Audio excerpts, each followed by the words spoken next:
Alrighty, so I just wanted to remind you that I do have office hours now. They're not scheduled at any specific time, but if you did want to meet with me, just email me and we can find a time to meet. So I have included the link for the office hours here. It's different from our class meeting link, but just wanted to make sure you were aware that I did post an announcement about that. And Yes, then I of did see course, that this morning.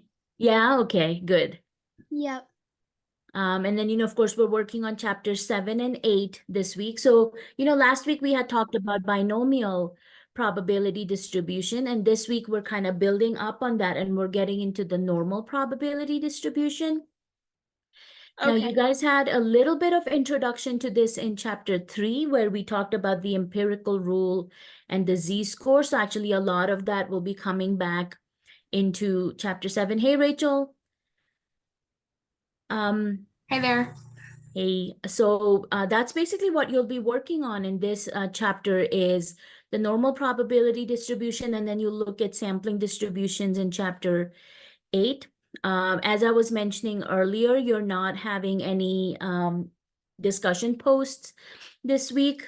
So you're just going to be working on your assignments in MyMathLab, so your homework, quizzes, and then the chapter exam. But the activity that we're going to do today is based off of the normal probability distribution that you are doing in chapter 7. So let me share this link with you guys so you can kind of see the instructions for this. And I'll send that to chat on Zoom. So this will be for the instructions.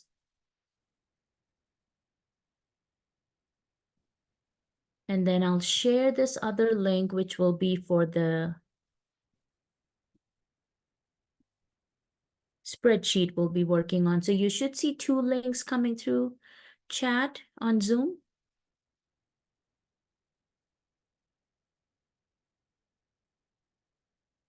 So the idea here is, how can we use normal distribution in an application? So we're talking about a factory makes bowling balls. They are trying to make basically 15-pound balls. They have a shipment of 10,000 of these bowling balls that they need to send.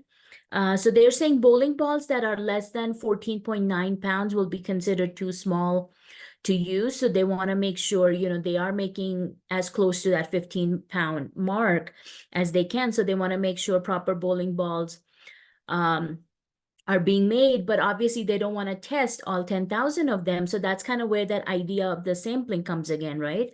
So instead of testing all 10,000 of them, we're basically saying, assume that the weights of all the bowling balls follow a normal distribution. They have randomly drawn 3 samples from those 10,000 for testing purposes, and you can see the weights listed. So you can see some of them are slightly below 15 pounds and some of them are slightly over. But we want to know, are they, too small, or on the other end, too big? So based on these samples, determine if the factory is sending out a good shipment or not. The decision needs to be made using z-scores and the normal curve chart. And then they're talking about showing our work and justifying.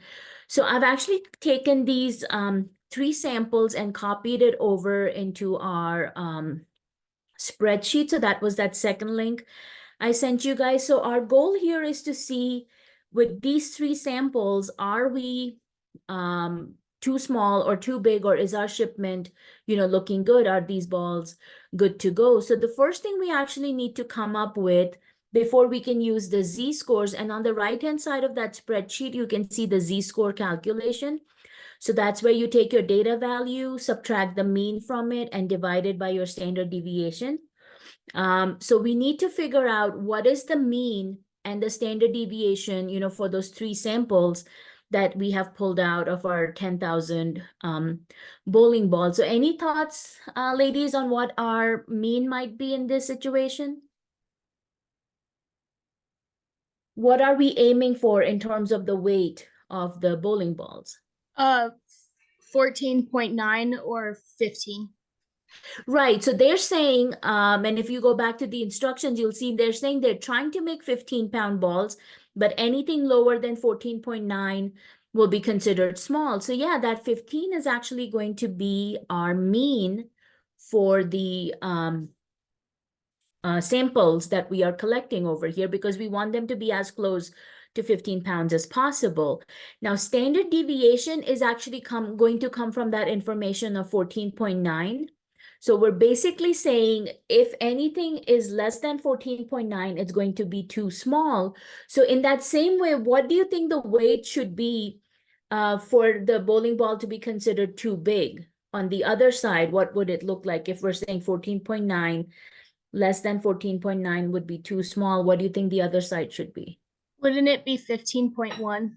There you go. Yeah, very good. So that actually tells us that our mean was 15 and our standard deviation is going to be that 0.1 limit, right? Because at the lower end, it's 14.1. At the higher end, it would be 15.1. So that's what we're going to try and do, is figure out what our z-scores look like, so we can kind of get an idea of how far away from the mean each of these sample weights are. So as you can see, I had put you guys in groups, but unfortunately your group members are not here. But this calculation should not take you too long. So Rachel, you were assigned group 1, which would be sample 1. Rayanne, you are in group 2 for sample 2, and I can go ahead and do group 3 so we can get an idea of what each of the samples look like. So again, you're basically taking the data value, subtracting the mean from it, and then you divide by the standard deviation. So I can show you that calculation. If you just look at the first number under sample 3, I'm going to type in that score in there. So basically, you're going to click on your sample value. From that, subtract your mean. Now you can either type in 15, or you can click on the cell with 15 on it. And then basically you need to put that in parentheses, right? Because the way z-score works, you have to do the subtraction first before you can do the division. So make sure you're putting that subtraction in parentheses and then divide by your standard deviation. So again, you can either click on the cell, or you can just type in 0.1 for your standard deviation. So however you're comfortable doing that, but hopefully you should be able to calculate. So again, we're basically trying to see, are you going to get a bowling ball which is too small or too big for what they are aiming for? So I'll give you guys a couple minutes. Go ahead and get your calculations done, and then we can do a comparison.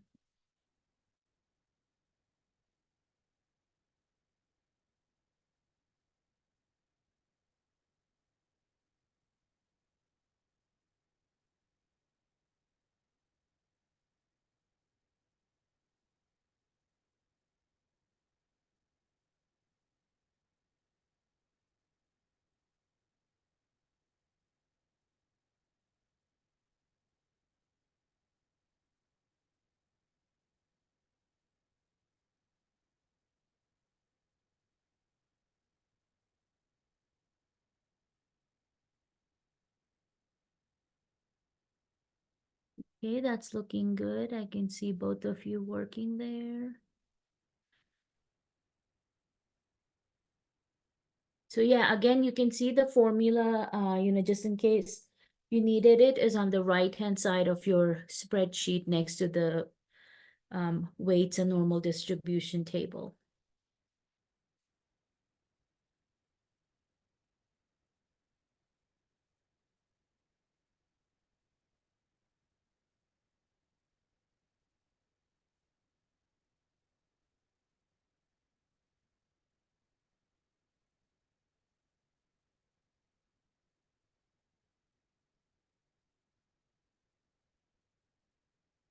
All right, very good. Looks like both of you are done.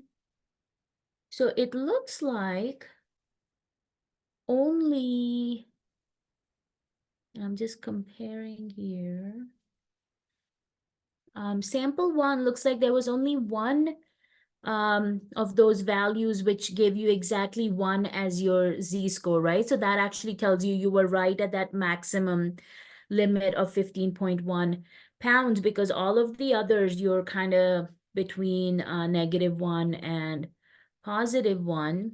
Sample 2, looks like you had a good sample because I'm not even seeing 1 as your z-score. Everything is pretty small there. And then you guys can see sample 3 also, we're looking at fairly smaller numbers.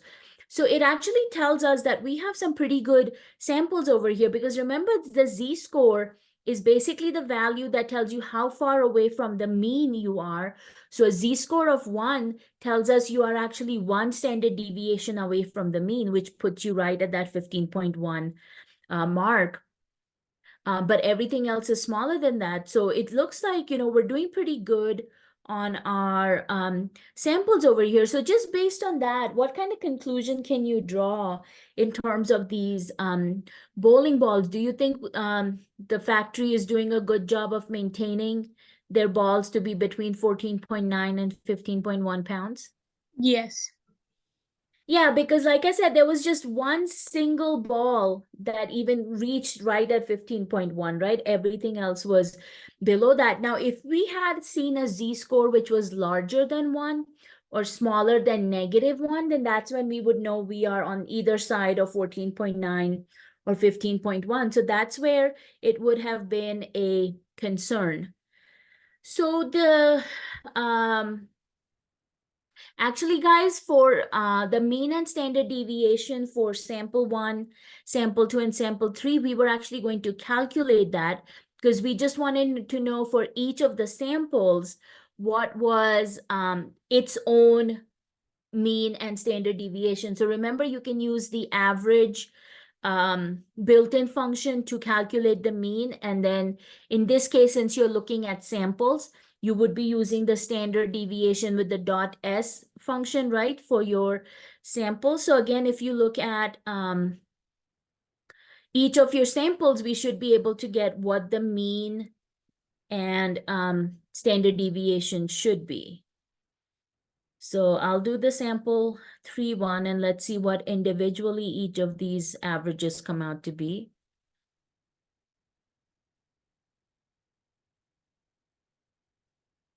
Oh, looks like I put double parentheses in there. That doesn't sound right. B30. Oh, sorry, I did it on the wrong column. This would have to be on the samples, not the z-score. Sorry, guys. There we go. That should give us a better answer.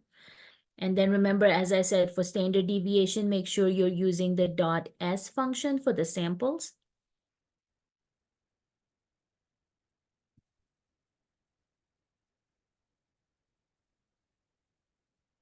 Alrighty, very good. Sample 2, we ended up with, it looks like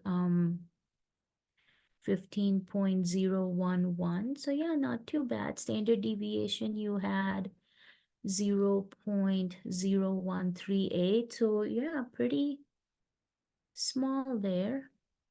Sample 1, let's see, you have 15.024. And I would say it's that 15.1 as the last value, which is probably increasing your mean just a slightly bit higher than the other two samples.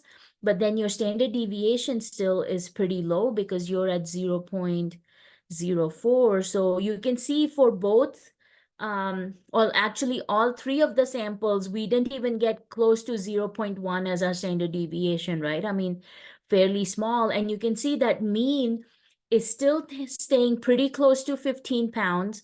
And we didn't even get close enough to 15.1 on any of the means. So that kind of gives you an idea that, yeah, we stayed pretty close to what the requirements are. Now, the last part here, guys, was just to see what a normal curve would look like for this little sampling over here. So we will actually need to build our table for that. So the first thing we're actually going to do is create the weight increments.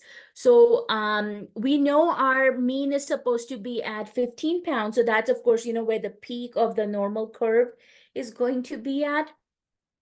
So you will see I've actually put little notes on those weight columns. So the first one here at the very top is going to be the mean minus 3 times the standard deviation, because as you remember with the normal curve, we kind of go out 3 standard deviations above or below the mean, and then we have just a little bit of the tail area. So that's kind of what we're trying to do.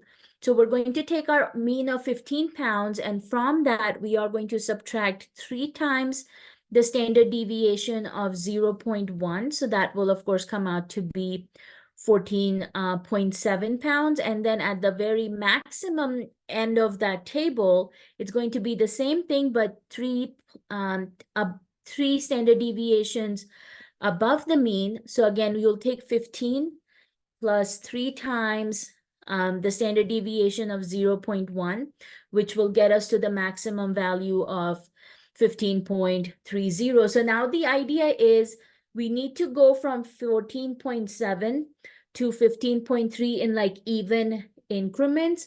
So you can probably think about, okay, can we do, 14.8 next, 14.9, but you will see that will take us to 15.3 much sooner than we get to the bottom of the table. So maybe doing increments of 0.10 is going to be too small.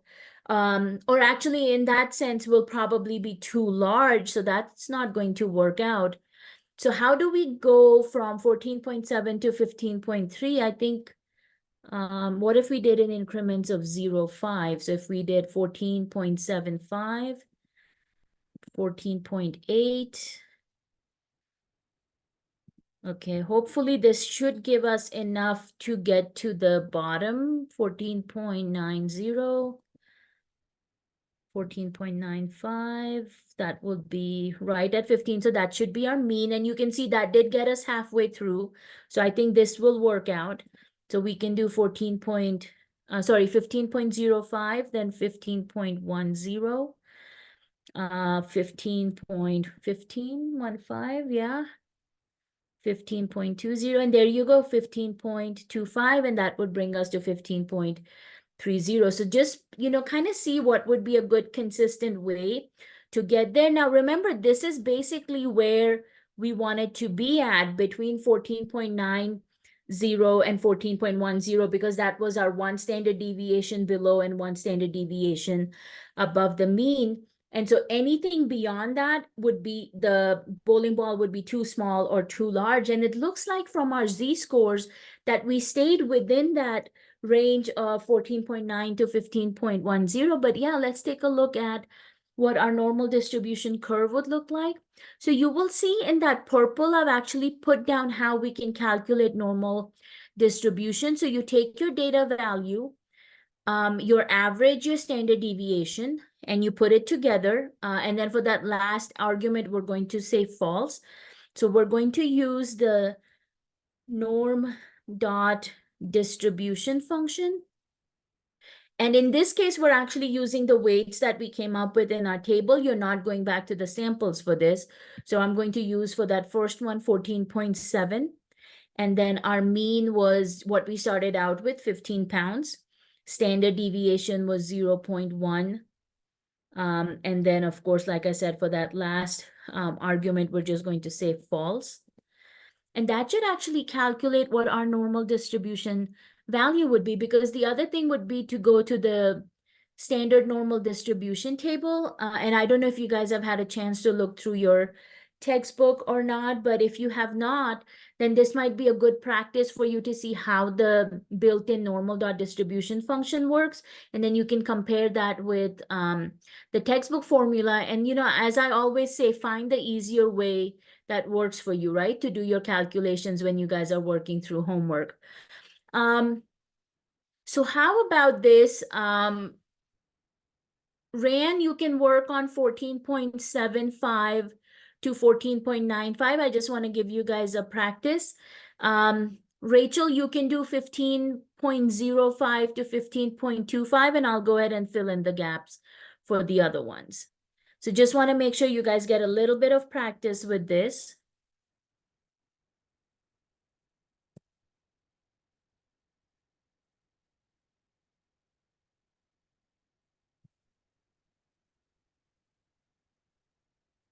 And then I'll show you how to do the graphing for a normal distribution.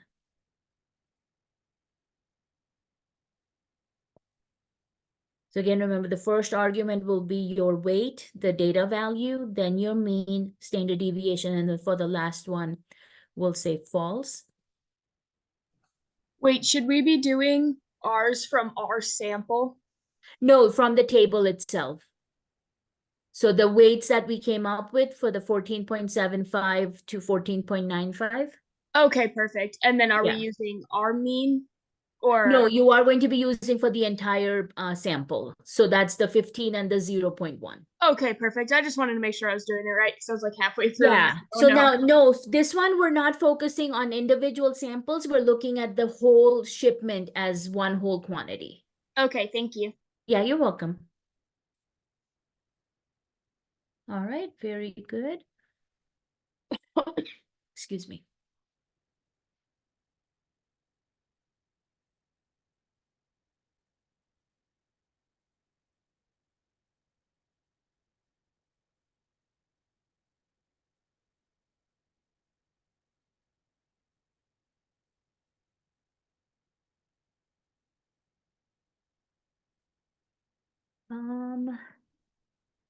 Rachel, your numbers are coming out to be too small.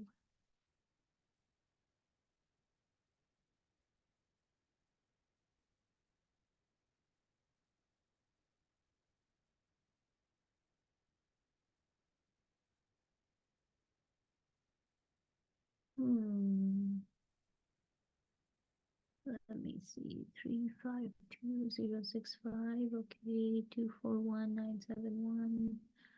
129,518,053. No, those look good.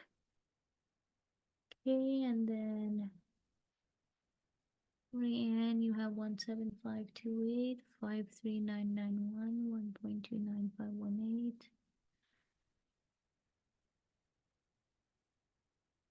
So are we noticing any kind of pattern here, guys, between the normal distribution values? They're equal all the way up until the middle, or like they go like that, equal. Yeah, and we had noticed that last week with our binomial distribution also, because remember that guy had also come out to be that bell-shaped curve. And that's actually what's happening here also. So you will see we kind of peaked at that mean of 15 pounds, right? And then from that on the either side, we're seeing that, similarity. Alrighty, so let's go ahead and graph this. So basically to graph these, you just go ahead and select your table. And then once we do our insert chart, now you will see it kind of chooses its own graph, right? When we first do the graphing, but you actually want to change that to a smooth line chart. I want to see if it will give me that option. There you go. And that definitely looks a lot more like a bell-shaped curve, right? And then, of course, we can go ahead and give it a title. So this will be for the bowling balls. And of course, we're measuring them in pounds. We've got our weight on the bottom, and then we've got our normal distribution, which will actually be a probability.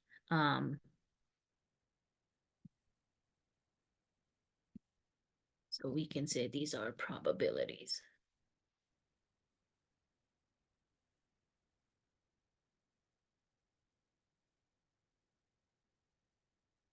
So again, as I was kind of mentioning, we wanted to stay between 14.9 and 15.1. If you guys wouldn't mind just coming onto the Zoom screen, I'm just going to try and show you something here. So we wanted to stay between that one standard deviation above and below the mean. Of course, we can see our mean is right here at the peak. And as I mentioned, all of our z-scores stayed between -1 and +1, right? The maximum we got was one bowling ball in sample one, which was right at 15.1 pounds.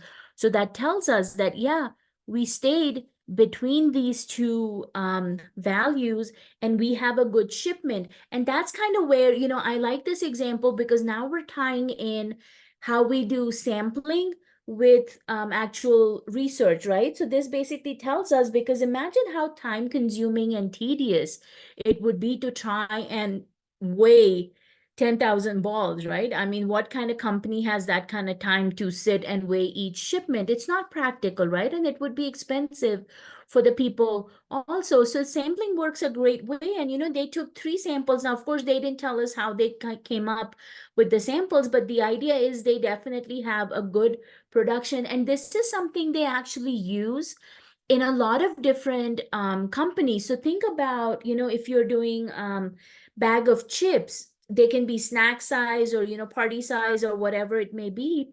But that's basically what they are doing. They're going to take these bag of chips, take some samples of them off the conveyor belt or whatever their system might be, and they're going to weigh and see, are we staying within the weight limit of, what we want this bag to be? And that's how they do quality check, right? That's how they do quality control to make sure, your machine is working properly. It's not putting too little or too many chips in a bag, because again, that would be a loss for them if they're supposed to have, a 10-ounce bag, but it's filling it up to 11 ounces because now you're giving away 1 extra ounce. That shouldn't have been there. So these are kind of things that happen in practical everyday life. And I think you guys will see some examples like this in your homework assignment as well. So I'm kind of hoping this gives you a good little idea of how normal distribution works and, how to do your calculation and use the normal curve. So any questions coming to mind with this, guys? I don't think Right so. now? Okay, so like I said, kind of keep that norm dot distribution function in mind. And then later on, you will actually see there's also another function, built-in function called norm dot inverse. So that is if you have to go backwards and find your calculation. So that may be another function to keep in mind as you guys are kind of going through your calculations. Now, I don't know if you have had a chance to look at your textbook, but I wanted to actually point out something to you while I have you guys here. Oh, another thing I did want to mention, remember you do have these extra formulas that are here under your MyLab Statistics tab in D2L. So there's the formula sheet that Professor Ray Brown has created. So that's a link to his website that you can take a look. I put all the formulas and tables from the textbook into that PDF file, so that way you don't have to go, searching for it throughout your textbook. But one thing I did want to show you from your textbook, which I think is such a great feature to have, is at the end of each section, it actually has some help tips there on technology that I wanted to show you guys. If this guy will come up. Okay, there we go. So if we go under, since we're working under chapter 7 and 8, I'll show you from there.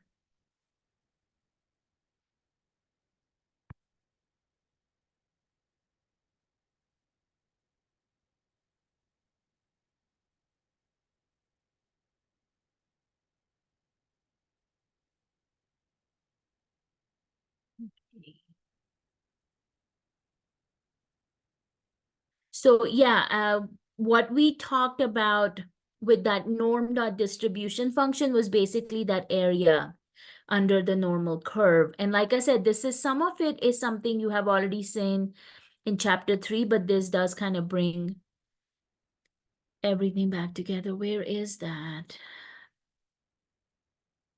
Oh, okay.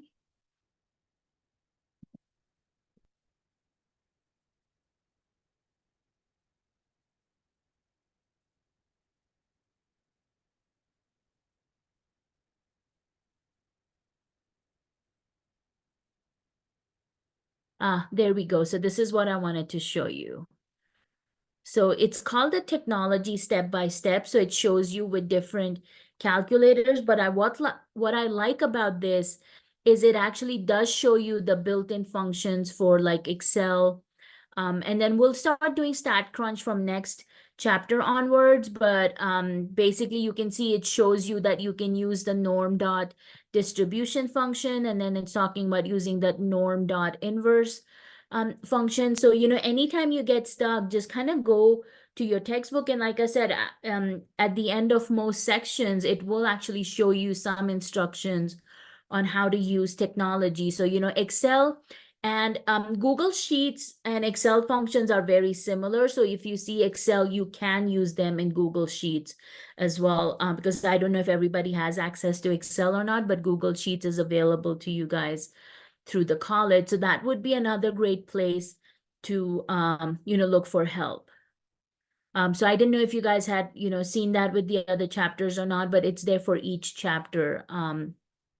So if you are, looking at anything new, you can go find that help in there.